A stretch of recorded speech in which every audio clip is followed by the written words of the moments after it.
शिक्षक बंधुओं, आज हम लोग जो है मकान पर नंबरीकरण कैसे करेंगे, इसके बारे में एक प्रैक्टिकल सेशन करते हैं, देखते हैं। तो ये हमारा एचएलबी का एक मॉडल है। हमारे एचएलबी में उत्तर पश्चिम के जो कोने में सबसे पहला घर है, वह इस तरीके का है। आप देख पा रहे होंगे कि ये पहला जो भवन है, इसका मुख्य ये प्रवेश द्वार है और इस पूरे भवन में एक परिवार निवास कर रहा है। अर्थात इसका मतलब यह हुआ कि यहाँ हम एक भवन, एक जनगणना मकान और एक परिवार इसको मानेंगे। तो इस परिस्थिति में हम लोग जब इस भवन का नामकरण करेंगे तो इसको हम लोग CN फिर डैश दे देंगे। इसके बाद पहला हमारा ये भवन है, इसलिए भवन संख्या हमारा 1 हो जाएगा और इसके अंदर एक ही जनगणना मकान है, इसलिए कोष्टक में हम 1 लिख देंगे। तो ये पहला जो हमारा भवन है हमारे एचएलबी का, इसका नंबरीकरण जो है हम लोग कर लिए। अब हम आगे बढ़ते हैं दूसरे नंबर वाले भवन पे। यानी हमारे एचएलबी का जो दूसरा भवन है वह इस तरीके का है। यानी इस भवन को आप देख पा रहे होंगे कि इसमें 2 जो है प्रवेश द्वार है। एक प्रवेश द्वार यह है और एक प्रवेश द्वार यह है और इसमें टोटल एक ही परिवार जो है निवास करता है। तो इस हिसाब से यहाँ पर एक भवन माना जाएगा और एक जनगणना मकान और एक परिवार यहाँ माना जाएगा। तो हम इसका जो नंबरिंग करेंगे वह CN डैश, पहले हम 1 नंबर भवन दे चुके हैं, इसलिए इसको हम 2 नंबर भवन मानेंगे और इसमें एक ही जनगणना मकान है, इसलिए कोष्टक में इसको हम 1 लिख देंगे। अब आ जाइए, हमारा जो अगला एचएलबी का मकान है यह है, इस तरीके का है। यानी इसमें आप देख पा रहे होंगे कि 2 प्रवेश द्वार है, 2 प्रवेश द्वार है और इसमें 2 परिवार निवास करता है।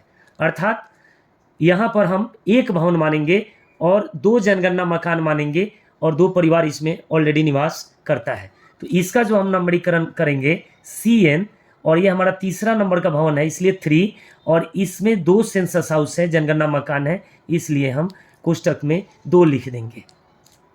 इसके बाद जब हम आगे बढ़ेंगे तो हमारा अगला जो भवन है वह कैसा है, कच्चा भवन है।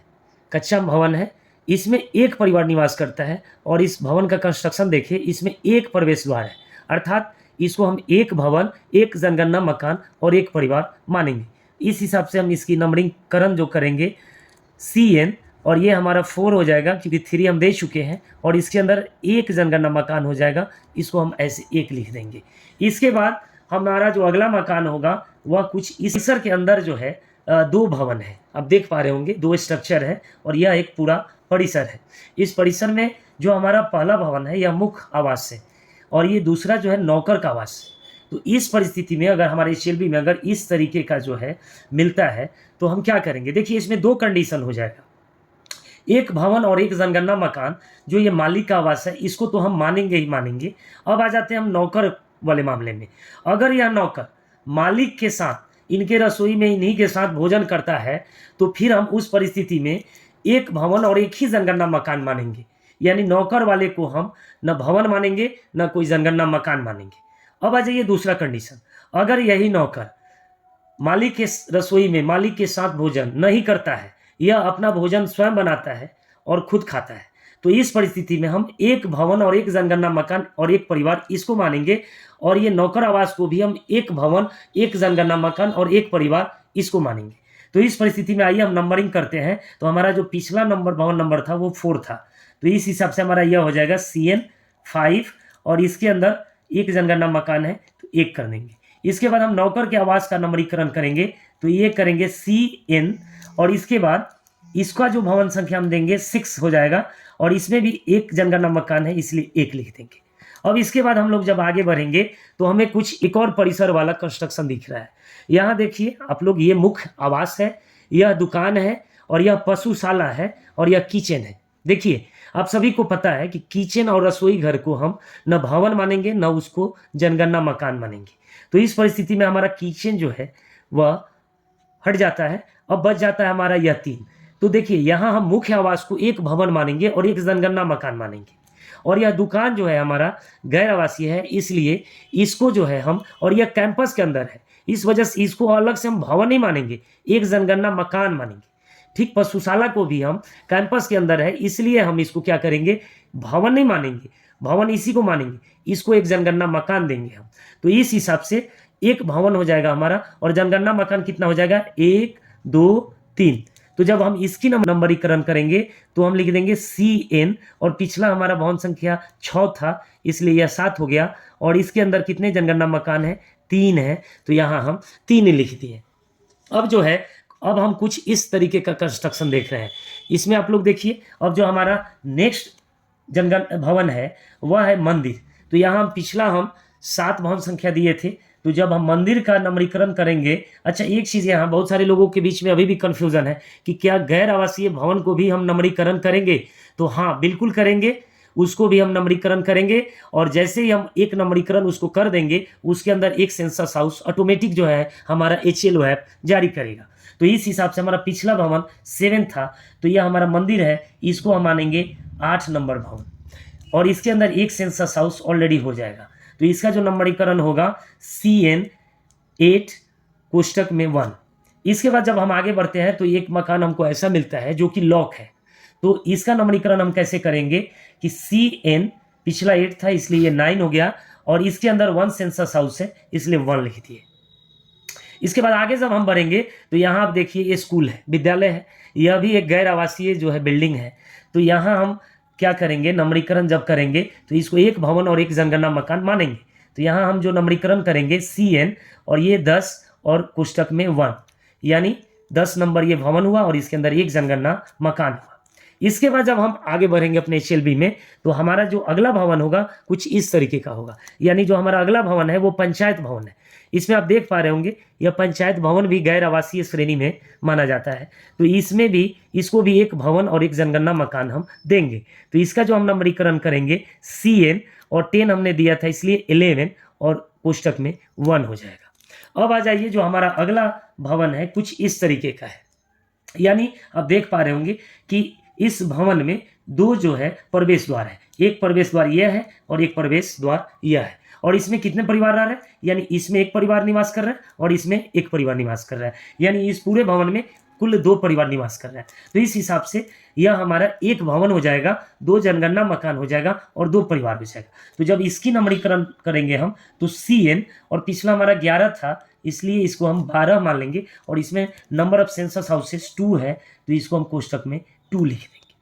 ठीक, अब हम आगे बढ़ेंगे, तो आगे जब हम बढ़ रहे हैं तो हमारा जो अगला बिल्डिंग है वह कुछ इस तरीके का है, यानी यह 3 मंजिला है और प्रत्येक फ्लोर पे 2 फ्लैट है, यानी प्रत्येक फ्लैट में एक परिवार निवास कर रहा है। इस हिसाब से 1 2 3 4 5 6 फ्लैट हुए, और 6 फ्लैट में 6 परिवार निवास कर रहा है। इस स्थिति में हम लोग एक भवन इसको मानेंगे और 6 जनगणना मकान मानेंगे और 6 परिवार मानेंगे। तो आइए इसकी नंबरीकरण हम कैसे करें। तो हमारा पिछला क्या था, 12 था, तो इसको हम करेंगे CN 13, और इसके अंदर जनगणना मकान 6 है, इसको 6 कोष्टक में हम लिख देंगे। इसके बाद जो है हम इस वाले बिल्डिंग में आ जाएंगे। यहाँ देखिए यह बिल्डिंग जो है साझा एक संरचना नहीं है, यह सभी जो है अपने आप में अलग अलग संरचना है।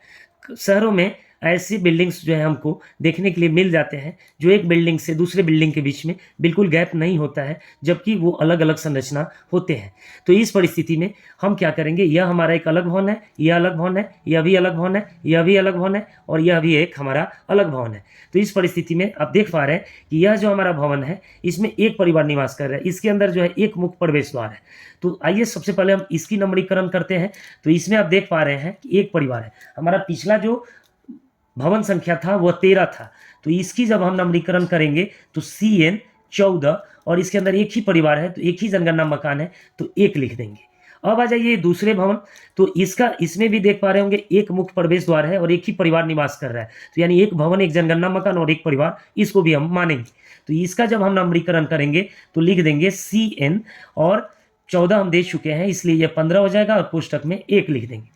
इस वाले भवन पे हम आ जाएंगे, इसमें भी एक परिवार निवास कर रहा है, इसका भी मुख्य प्रवेश द्वार एक ही है, तो एक इसको हम भवन मानेंगे और एक जनगणना मकान और एक परिवार मानेंगे। पिछला हमारा भवन संख्या 15 दे चुके हैं, इसलिए ये हमारा जो है 16 नंबर का भवन हो जाएगा और इसके अंदर एक जनगणना मकान। अब इसको देख लिया जाए, यह देखिए 2 तल्ले का है, तो इसमें एक ही परिवार, लेकिन दोनों संरचना में एक ही परिवार रह रहा है, यानी ऊपर और नीचे दोनों में एक ही परिवार निवास कर रहा है।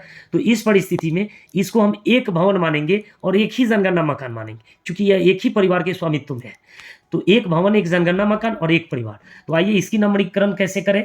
तो इसकी नम्रीकरण हम जब करेंगे CN डैश 16 हम दे चुके हैं, इसलिए ये 17 और ये एक परिवार है यानी एक जनगणना मकान है, तो ये कोष्टक में 1 हो जाएगा। अब ये हमारा अंतिम जो भवन है इसको देख लिया जाए। ये 3 फ्लोर है और तीनों फ्लोर में अलग अलग जो है परिवार निवास कर रहा है, यानी इसमें पहला परिवार जो है निवास कर रहा है, इसमें दूसरा और इसमें तीसरा।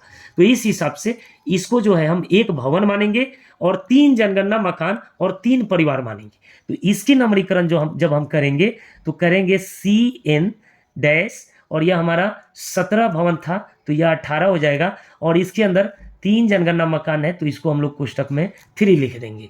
तो इस हिसाब से आप देख पा रहे होंगे कि हम लोग जो है मॉडल्स को ले करके गैर आवासीय, आवासीय और परिसर का भी हम लोग यूज़ किए और आप लोगों को बताने का मैं प्रयास किया कि आप लोग जब भी फील्ड में जाएं तो भवनों पे जो नम्रीकरण का कार्य करना है आपको प्रथम 3 दिवस में, वह इस प्रकार से करें और कोई भी जो त्रुटि है उससे आप बच जाएं।